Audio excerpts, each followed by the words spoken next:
From the EPR Creation Studio, this is Unconquered with Doc Staples. As always, this podcast brought to you by EPR Creations, bringing you the best of internet marketing and website development for an affordable price. By Louis Marquez of Keller Williams Realty in Jacksonville, Florida, Shenandoah Real Estate in the Research Triangle of North Carolina, and Garage Makeovers, the #1 garage remodeling company in South Florida. And okay, after a couple of weeks of just holding your breath, making sure you're hoping that important players stay healthy or get healthier, and you don't do anything stupid, the other really big game week of the first month and really of the regular season for Florida State up until you get to rivalry weeks with Miami and Florida is here. So we are going to do our Clemson preview. Now, this should have been the marquee matchup of the weekend. Now, the weekend has some pretty good matchups now. I think that that Ohio State-Notre Dame game may well decide a playoff participant there. For my money, I think actually Notre Dame is probably the better team right now. But anyway, be interested to see what happens there. But this should have been the marquee matchup of the weekend. It should have been the 8 o'clock game, should have been game day there, everything else. But Clemson did spoil that at Duke by laying an egg in the opener. So now it's a nooner. And a couple things worthy of note. I did point this out previously. Duke runs basically the same offense in a very similar defensive system to what FSU does. So, and that's because, again, Kevin Johns, who's Duke's offensive coordinator, was Mike Norvell's offensive coordinator at Memphis, running Mike Norvell's offense. And then he took that offense, and that's what they're running at Duke. And Adam Fuller runs basically the same system as Mike Elko, even down to the names of calls. I mean, he spent some time, a good amount of time with Elko, and basically runs a very, very similar system there. I don't think he calls it or runs it as well as Elko, but that's a pretty high bar. I think Elko's one of the best defensive coordinators, best defensive minds in college football. So that's a big ask. Now, there's some advantage to that in that you got a chance to see what Duke did and did not have success with against Clemson in that opener. So you get to see actually a less talented version of yourself, essentially, playing against Clemson. And you say, well, they were able to do that, and Clemson struggled with that a little bit. Okay, well, that's, put a pin in that. Clemson did well on that, but, we'll see, can they match up with this guy? You start to be able to see a lot of, okay, well, when they saw this look defensively, they liked to do this. So that gives you a lot to go on. I mean, thinking about it from Florida State's side, that's a really nice thing to see. So some advantage to that. Now, on the flip side, Clemson also got to see what worked for Duke and what didn't work and what they needed to clean up against a lot of what Duke did. So in that respect, maybe they shore up some of those weaknesses that they may not have been able to notice or work on quite as hard if they'd not already played Duke. So in that sense, it's a disadvantage. And, they're going to prepare accordingly. They're going to say, okay, well, Florida State saw us struggle with this, so they're probably going to want to do some of the same stuff. So this turns into, the Princess Bride problem of, well, I clearly can't drink from the cup in front of you. But, you would know that I am not a great fool, all of that. So, it still ends up being one of those of who comes out with the right wrinkles to take advantage of what was put on film in that game. And I think that's going to be an interesting chess match coming into this game because, again, Duke did expose some things that Clemson struggled with, some of which really bodes well for Florida State coming into this game. And the question is, can Clemson close down some of those issues? Now, we're gonna cover the Florida State defense against the Clemson offense first. And of course, this is the side of the ball with a good bit more intrigue this year because of Dabo Swinney finally going outside the Clemson family when things finally got bad enough offensively, when they were not efficient enough to compete at the level that he knows they need to be at in order to continue winning ACC championships and making playoff appearances and potentially winning national titles. They've been nowhere near offensively what they've needed to be at that level. And he knew it. He knew they'd slipped. And so he went and he hired one of the really big names out there. And he hadn't done this since going all the way back to the Chad, when he hired Chad Morris after they really struggled. And then when they went to Chad Morris offense, all of a sudden they took off, and they've run essentially the Chad's offense ever since, some version of it. And, there's been some iteration of it, but it basically became the Clemson offense. And then, things got really stale, and they didn't have the personnel basically to run something quite so simple. And so they decided to go and get Garrett Riley. Of course, the brother of Lincoln Riley runs a pretty dang good offense, and an offense that performed pretty well last year at TCU.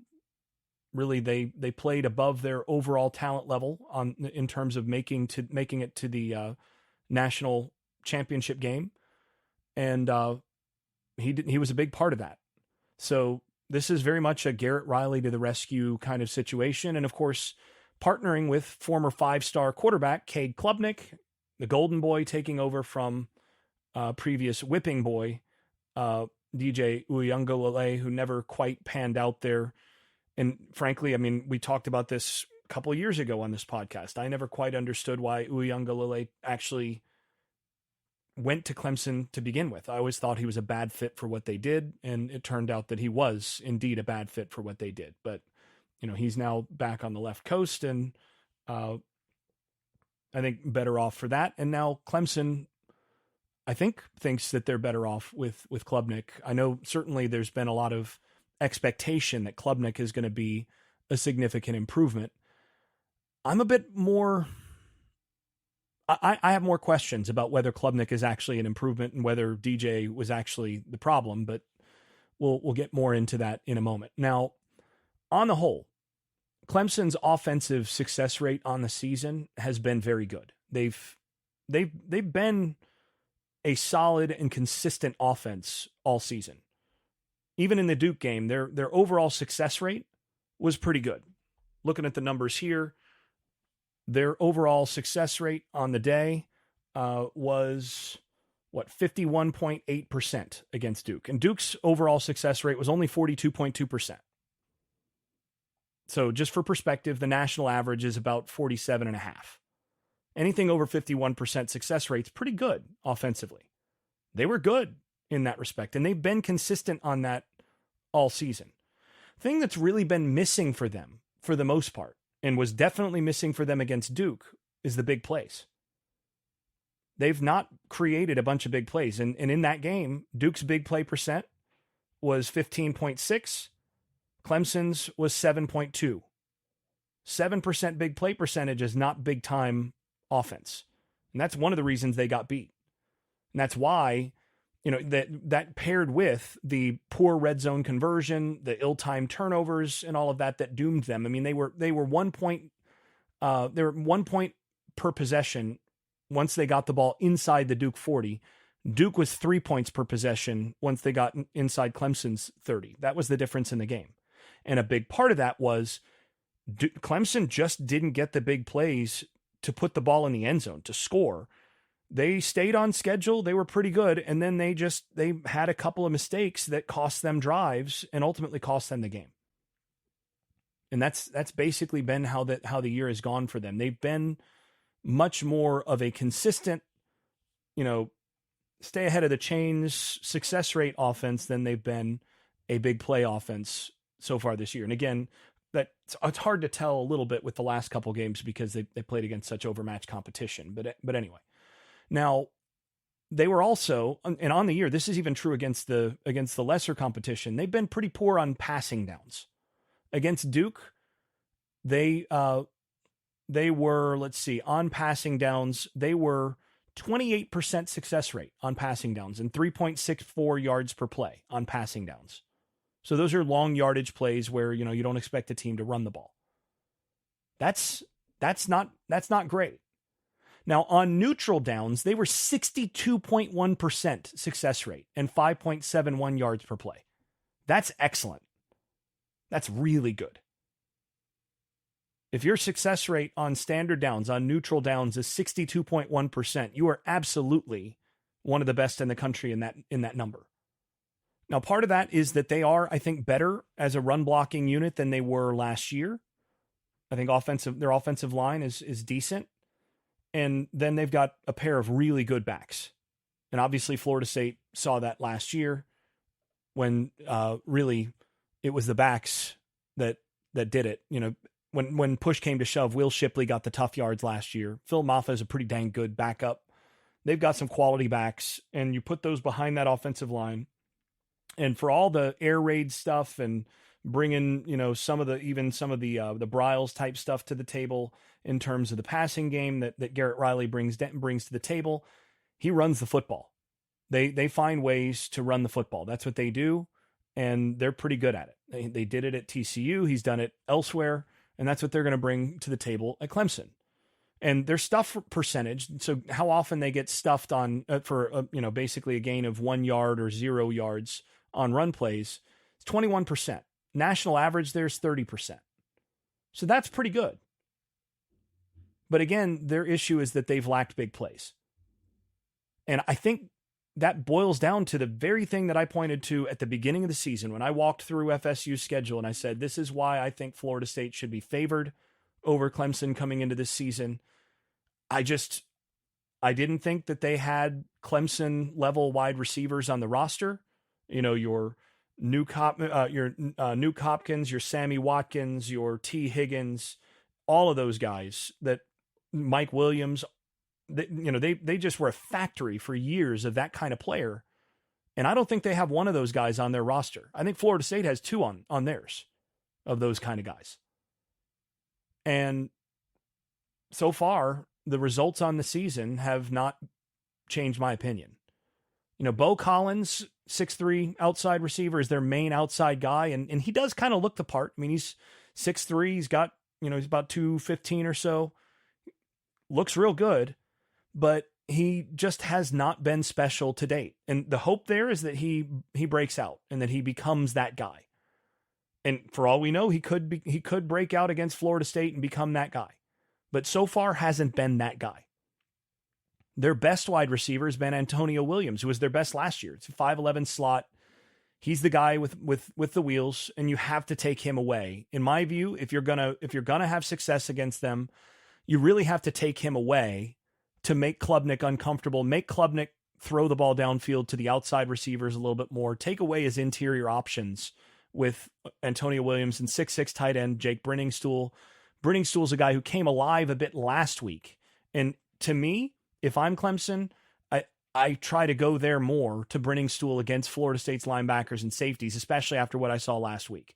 I think you get him isolated against Kevin Knowles and see how Knowles likes going against a 6'6" tight end. Now, it's not like he doesn't have practice against that at Florida State, but still, I think that's a matchup that you like. And the starter on the other side, Cole Turner, isn't going to play in this game. I understand I think he's out for the year. So he's done. And, they have high hopes about his backup, Adam Randall, who's 6'2", 225, and again, really looks the part. But again, it hasn't happened yet. So I think that's been a big part of this. They want to run basically what TCU ran last year, but they don't have the receivers that TCU had. They don't have the speed out wide that TCU had. And so what they're having to do is they're having to hang their hat on being really good down to down and staying ahead of the chains. And their running game has been good. And so far in the year, they've been mostly zone based. By my count, about 150 or so of their 236 run plays. So the 236 is obviously that's a number that I didn't count, but about 150 of their 236 run plays has been some version of inside zone or zone read, split zone, inside zone, zone read, that sort of thing. That's about 60% of their run game offense is some version of inside zone and the various iterations off of that. They've run a few outside zones, but not all that many. And then there's been some counter and power, more counter than power. And they do run them, just not as often as they have in the past. I mean, in the past, in the Chad Morris offense, when Clemson got in trouble, they started running quarterback counter. That was their go-to when they started really when they didn't have answers. They'd run quarterback counter on you, get the numbers back, and Deshaun Watson or the Elf or somebody like that would run between the tackles and find ways to get them ahead of the chains, and especially on short yardage or goal line, that's what they'd go to. A little different now. They haven't run that nearly so much, and when they did have to force some stuff in on the goal line against Duke, and also even last week where they got stuffed a couple times, it was not quarterback counter that they went to, which was interesting. They do run the ball a bunch on first down. So they've run the ball 59 times on first down versus 55 passes. Now that's a little skewed because of the blowouts, but that's still going to put you close to 50%, even when garbage time is removed. So that's more than the norm in terms of running the football on first down, and I expect to see that stay. So all of that is the surrounding cast, but a lot of this just kind of comes back to Cade Klubnik. And, these are the kind of games that the level of your quarterback has a lot to do with whether or not you win this kind of game. So we're about to find out a lot about Cade Klubnik and whether or not he is the player that, Clemson fans and coaching staff and everybody hope he is. I'm skeptical. And the reason I'm skeptical is he's a good thrower. Like when you watch him in warmups, when you watch him when he's got a clean pocket and all that, he throws a pretty ball. You watch his high school tape and all that, pretty ball. But even going back to high school, I had questions about him. And, I liked the kid that Texas A&M took over him. I mean, I've liked Wegman from the beginning over him. I actually preferred AJ Duffy over him. Now, I might have been wrong about that, but I don't know yet. I'm not sure. And, again, a pretty good thrower of the ball when he's clean. So when he's been kept clean on the year, I'll just throw these figures out there. When he's been kept clean on the year, he's had about a 60% success rate and about 130 NFL passer rating. That's pretty good when he's kept clean. Under pressure, that's been different. When he's been under pressure, he's had a 30% success rate and a 34 passer rating when pressured. That's not good. And he's struggled in general on passing downs when teams expect you to throw, when you have to throw. He's been much better on neutral downs when they're throwing because they want to, not because they have to. This is ultimately, I think the end result here, or the thing that I keep seeing, is Klubnik is a guy who just simply does not like pressure in his face. He really, really does not like getting hit. He doesn't like feeling pressure. He's not used to it. Some guys, they feel it, they step away from it, they just have a knack for it. Klubnik looks to me like a guy who just doesn't like it and isn't used to it and isn't really interested in getting used to it. And when he gets pressure in his face, he will throw the ball to the other team some. To me, the key of facing Cade Klubnik is making sure that when he drops back to pass, you get interior push, you get interior rushers that he can see, that he can feel to his face, and he's going to have problems. Now, if I'm Clemson, I'm coming into this game trying to imitate very much what Boston College did. Might do some different formational stuff, personnel's a little different. But I'm basically trying to pound Florida State between the tackles, maybe run a little more stretch than I have on the season. Inside zone might not be the way to go, but Boston College had some success with inside zone, so and split zone, and certainly zone read type stuff, although they did more, sort of a power, or they did more like quarterback counter type stuff and a little bit of that sort of thing. But still, maybe a little more stretch so that I can get some of the play action boot stuff off of that. But I'm trying to run the backs between the tackles and try to bully Florida State up front. It's interesting because, LSU really didn't try that.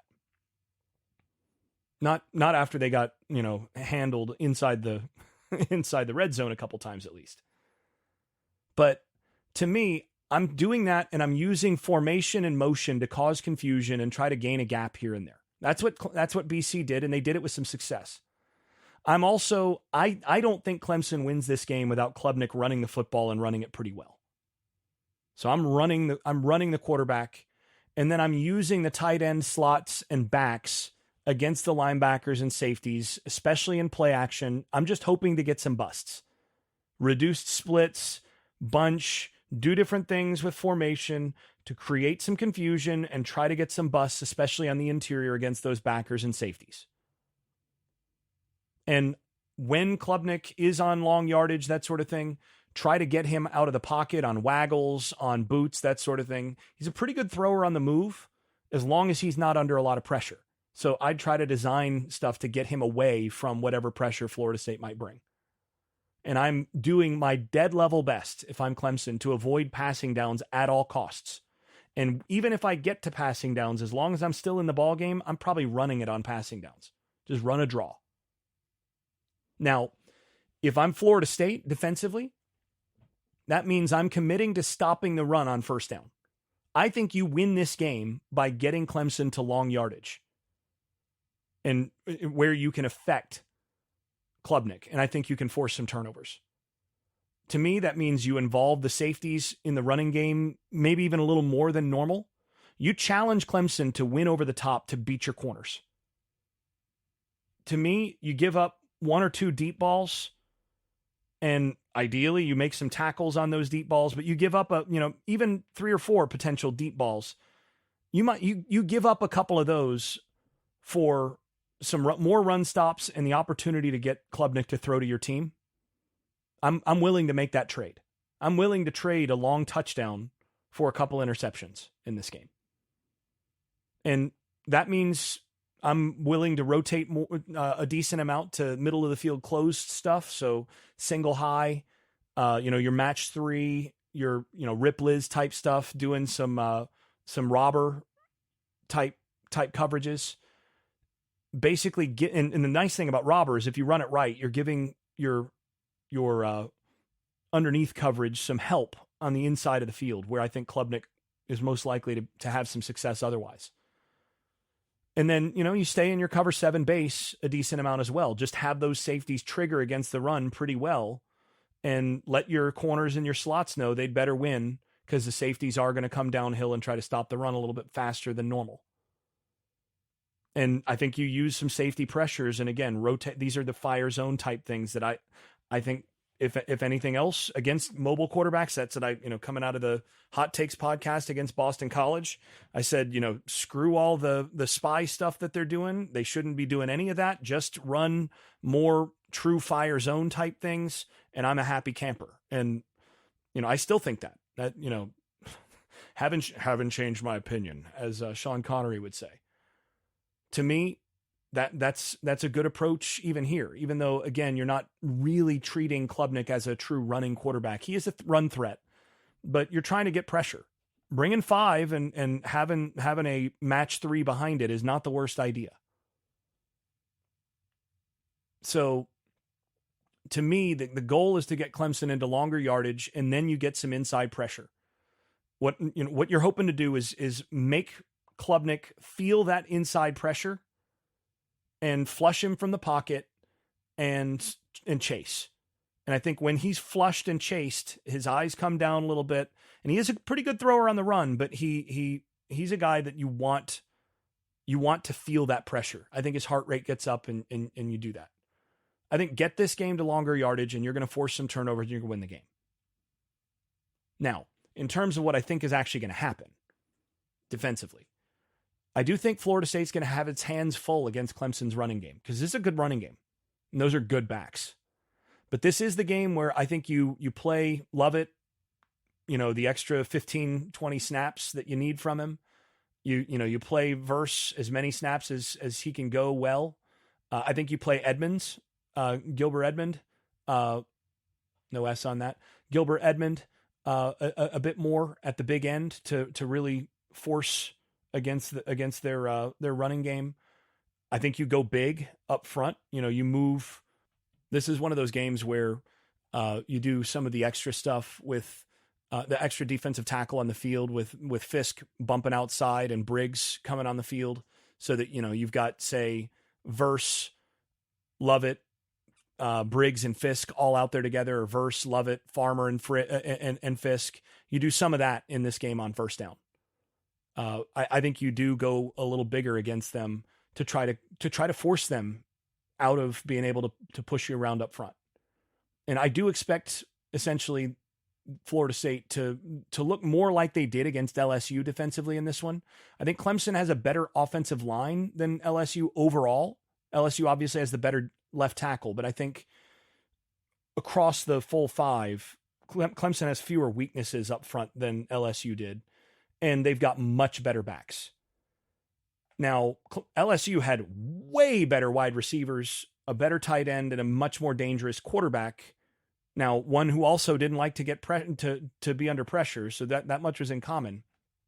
And Florida State gave up 4.19 yards per play rushing against LSU. Now, 90 of that was Daniels on 15 carries. Interesting thing, LSU only handed it off to the backs 12 times in that game. So it'll look different in that respect, because I think you're going to see about 3 times that from Clemson. They're going to probably give it to their backs 30 carries or so. The way that changes is if FSU gets up enough to where they force them to throw a little bit more, then that number goes down a little bit. But I think Clemson stays committed to the run, and they're going to give it to those guys, 30 times. And I do think Florida State winds up giving up about 4 yards a carry on the day. So right around a draw there, and about the same amount per carry that they gave up to Clemson, including all of Daniel's stuff. But where I think it's a little different is I think Florida State is going to be able to bottle up Clemson's passing attack, and I think they'll give up about 5 yards per play in the passing game. I mean, last year, Clemson was 5.52 yards per play in the passing game. I think it's going to be comparable to that this year, and I think they'll get a couple turnovers out of it too. So that's that side of the ball. Now, on the offensive side of the ball for Florida State against the Clemson defense, you're still going against the Clemson defense. It's been really, really good. Now, they've not been quite as good as they were a couple of years ago. I mean, Venables is a really, really good defensive coach. Let's be honest. Now, I think their coordinator's pretty good, but again, comparing him to Venables that's a tough bar to clear. And I don't think they've got quite the personnel that they had a couple of years ago either. I mean, I think Rook Ororo and Tyler Davis, they're good defensive tackles. I mean, they're toward the top end of the ACC, but that's not Christian Wilkins or Dexter Lawrence out there at defensive tackle. You look at their defensive line and it's good, but it's not what it was in 2016 or in 2018. Now, freshman Peter Woods, I think he's a freak. That defensive tackle, the freshman defensive tackle they've got. But it's a good thing to catch him now in the first month of the season compared to the end of the year. Now, you might have to play him at the end of the year anyway, but you might not, thanks to Duke, thanks to that first loss. So, you'd rather play him now. And again, I think, they've got good defensive tackles, but not guys that are a cut above what you've been facing in practice for your defensive line. And I don't think those defensive tackles are better than LSU's, even without Mason Smith. I think LSU's defensive line and defensive tackles are on par with what Clemson's putting out there. And again, same with the set of linebackers that you played against with LSU, although LSU foolishly took Perkins out of the game by using him as a spy, which again, I do not understand why coordinators do that so much, but whatever. That's my prevent defense. You have people that get really upset about, they went into prevent and all it does is prevent winning. The spy thing is that's one of my things on this. Drives me crazy. If you couldn't tell from the last couple podcasts, right? But they've got, I think, the best set of linebackers in the ACC. Now, interestingly, those backers actually struggled a little bit against Duke. Duke was able to do some things to cause them some trouble. And they've given up some games in the passing, or some plays in the passing game, even the last couple weeks. And then, their ends, Xavier Thomas, 6th year now, and Justin Mascall, they're good ends, but again, they've not been as productive so far as you might have expected. Certainly not as productive as when those guys were being recruited. but you're still going to have to control them and keep them from wrecking you on the edge. But I think FSU finally has the tackles to be able to hold up at least a little bit against those guys. You compare where they are this year in terms of the tackle situation compared to last year when you went into this game, where you had a banged up Robert Scott, where Scott is still banged up, but he may be in position to play in this one and provide some depth. But you had a banged up Robert Scott. At least you got a healthy Bless Harris in there. And then on the right side, you had Turnitine last year compared to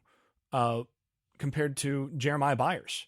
And that's been a night and day difference. Now, Turnitine, look, I mean, he was a really important player for Florida State and was a key reason that team wound up winning 10 games. But you had to protect him against Clemson, and he struggled against Clemson.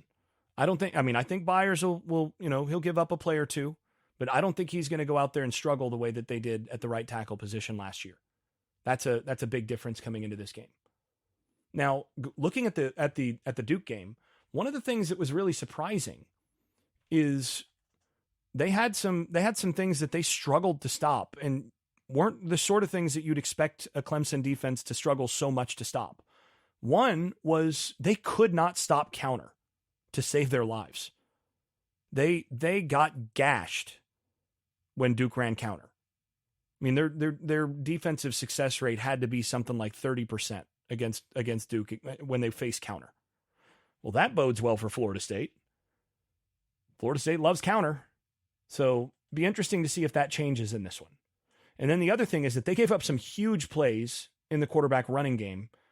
And, again, that Duke's quarterback is very similar in terms of playing style to Jordan Travis.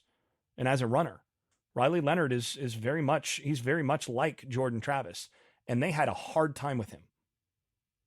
So if you look at what they struggled with most against Duke, those are two things that bode very well for Florida State coming into this. They couldn't stop Florida State's bread and butter run play, although FSU hasn't run it as much this year by percentage of plays as they did last year. I mean, they've run zone, they've run inside zone almost as often as counter this year. But look, if they can run counter on you, they're going to keep doing it. So both of those bode well for Florida State. Now, to me, this matchup comes down to a few things. One is, can Florida State match the rushing success that Duke had, especially late in that game? If they can, this game could get ugly. Then the other thing that's related to that is, can Clemson limit Jordan Travis' legs while also taking away the rest of the ground game and sacrificing too much in the secondary? Because this is a game where I think FSU basically turns Travis loose. And that's going to mean that Clemson's going to have to really focus on starting to take that away. And they're going to get some one-on-ones between two really good corners, Sheridan Jones and Nate Wiggins. Both are probably going to play on Sundays. And they're going against two guys that are going to play on Sundays too, in Keon Coleman and Johnny Wilson. Florida State's going to get one-on-ones in this game. Are Keon Coleman and Johnny Wilson going to win those matchups and consistently come down with the ball? Can they do what Wake did last year against Clemson and just dominate those one-on-ones? Wake almost beat Clemson just because Clemson couldn't stop their outside receivers. And Jaheim Bell's going to get some one-on-ones against backers and safeties. Can Florida State win those one-on-ones? Or is Clemson going to win enough of those one-on-ones to survive? So that's what I think this matchup comes down to. Now, if I'm FSU, I come out in this game establishing the quarterback run game, so counter read, that sort of thing, and RPO game and some deep shots off of that, off of play action, knowing I'm going to get some single coverage. And to me, you turn Jordan Travis loose in this game and force them to respect that, and you're setting up some big plays on from the backs on counter read. You're setting up some big plays on some of the play action type stuff, as Clemson has to bring some safeties down and do some things to basically keep Travis from running wild. And I think ultimately FSU has some matchup advantages on this side of the ball. get some big play. I think they can get some big plays like Duke did, but I think they can also stay on schedule a little better than Duke did, though they haven't stayed on schedule all that well this year. But I do think that this is a week where they're able to get some of those little things cleaned up in the run game. And I think you're going to see some of that improve a little bit, especially with Jordan Travis starting to keep the football a little bit this week.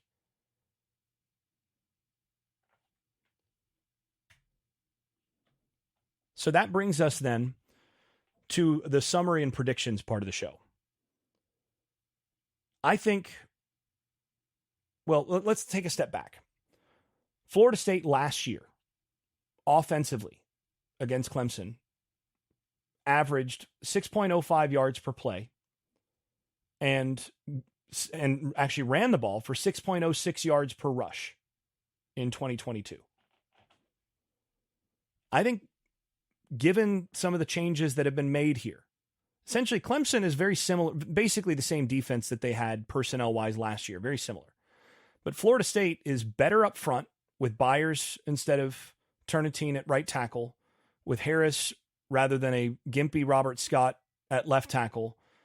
And then we'll see if Maurice Smith plays at center. I think if Washington's in at center, they're not quite as good at center as they were last year.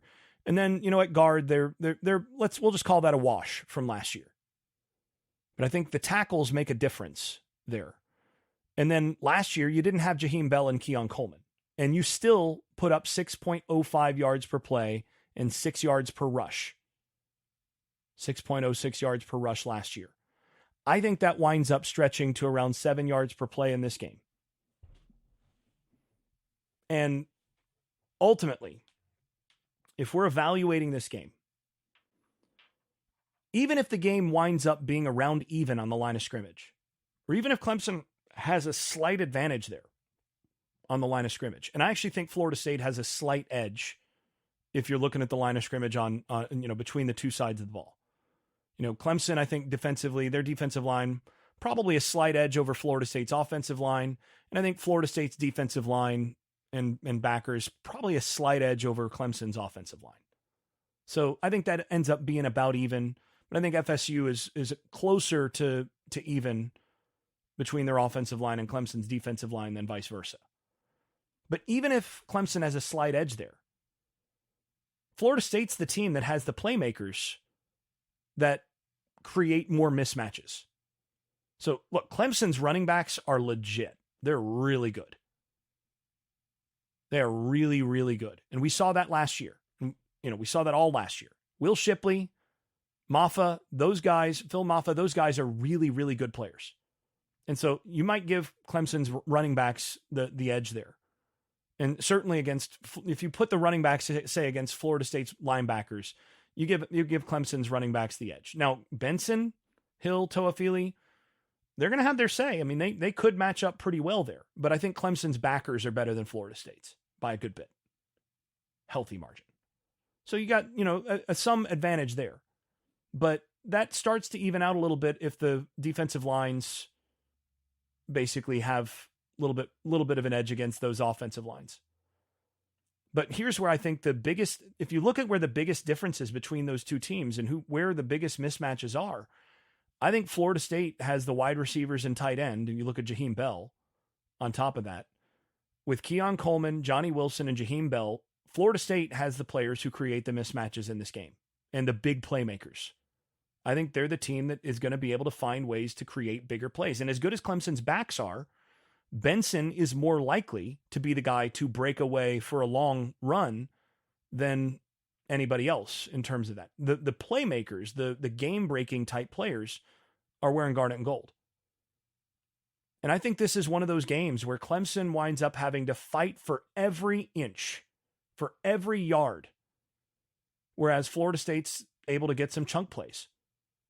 And I think eventually the playmakers in this kind of game tend to be the difference, because the team that it just looks easier for one team because they've got guys where, well, he got his hands on it and, Keon Coleman just went for another 25 versus, well, that was a really tough run for 5 yards. And I think that's basically the difference in this game. And that doesn't even factor the quarterback position, where it's Jordan Travis versus Cade Klubnik. And based on what I've seen so far in their careers, now Travis has not played well this year. I've talked about that already. Travis, even against LSU, he put up great numbers. But if you go back and you look at that game, he threw one really bad pick and then another that should have been a pick, and then made some really questionable decisions. But ultimately he figured out that if you throw it to Keon Coleman when he's got one-on-ones, you can do some things. But he's not played all that great, especially in the passing game. But even at that, if I'm choosing between Jordan Travis and Cade Klubnik for this game, I'm taking Jordan every time, especially given that this is the kind of game where you turn him loose with his legs. Not only for, think about this. Not only is this a huge game, so you're going to do that anyway, but it's also followed by an open date. So, he can do cold tubs for 2 weeks. Right? And then another factor to consider coming into this one is, say what you want about Mike Norvell in some of the games against lesser opponents, where I think you could make the case that at times they've gotten too cute. But in big games, that he's been a great big game coach. Mike Norvell has been a great big game coach. Basically every big game since he's been at Florida State. I'm talking about the games against brand teams when his team was overmatched talent-wise, then games like LSU last year and this year once the talent started to catch up. In all of those big games, Florida State has consistently overachieved. Now, there have been a number of other games like Boston College last week, Wake Forest last year, NC State last year. You could point to some of those and go, well, in some of the smaller games, like they came up smaller. But in big games, Mike Norvell teams have consistently overachieved, outperformed expectations. So I think that's something you have to consider here too. Florida State's going to have some things in the works, some nice wrinkles for this game, just like they did against LSU, just like they did against Clemson last year to take that game to the wire. They're going to be in position to win this game just on that basis. Now, finally, Klubnik is a good runner, but he's not the kind of running quarterback who's going to get Adam Fuller and the defensive staff passive and doing all the stupid spy stuff that I've complained about the last few years. Instead of doing all that stuff, they're more likely to just run their defense. And when Florida State had just run their defense in these kinds of games with some pressure packages and things like that put in instead of those, those standard spy things, they've been much better defensively. And last year, Clemson needed some sudden change opportunities and trick plays to generate offense. And this year, I don't think that'll be enough. I don't think the transition from DJ Uiagalelei to Cade Klubnik is going to be enough. I don't think they have the playmakers on the outside to make a huge difference. And honestly, I don't think Klubnik is a whole lot better, especially when he's pressured. And I think Florida State's going to be able to get some pressure on him. They're going to make some plays. Clemson will, but I don't think it's going to be enough. I'm going to go for the score in this one, I'm going to go with Florida State 38, Clemson 17.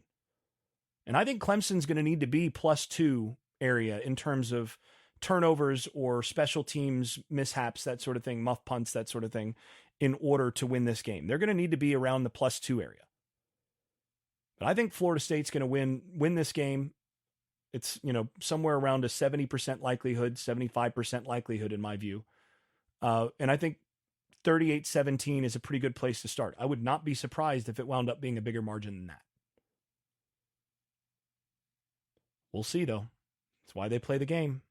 And Florida State's done plenty of things this year to give you pause of will they actually play, and hit on all cylinders? Because if they hit on all cylinders, I think they win by more than that. But or are you going to see the team that, nearly blew it down the stretch against Boston College in that last 17 minutes? I don't think you're going to see that team. I think you're going to see much more the team that played in the second half against LSU. And I think that team's good enough to beat this Clemson team by 17 plus. We'll see. This has been Unconquered with Doc Staples. Thanks for listening. I'd like to thank my advertising partners, EPR Creations, Louis Marquez of Keller Williams Realty in Jacksonville, Florida, Shenandoah Real Estate at shenrealestate.com in the Research Triangle of North Carolina, Garage Makeovers in South Florida, and then, of course, if you have not stopped by the Unconquered Podcast shop at unconqueredpodcast.com, you can buy stickers and all sorts of other gear. Go ahead and do that. Always helps support the podcast. Thanks also to those supporters over at Patreon, where I post video analysis and field questions for the podcast from supporters. I'm especially grateful to those above the Dynasty level. That is Andrew Garrett, Brian Leininger, Jonathan Kennedy, Lee Caswell, Travis Smith, Tyler Kashishki, Dave Blair, and Bert Bertoldi. If you've been enjoying this podcast, please leave a 5-star rating over at Apple Podcasts or wherever you listen to podcasts. Post us on social media and tell a friend. This has been the Unconquered Podcast. I'm your host, Jason Staples. Thanks for listening. I made this.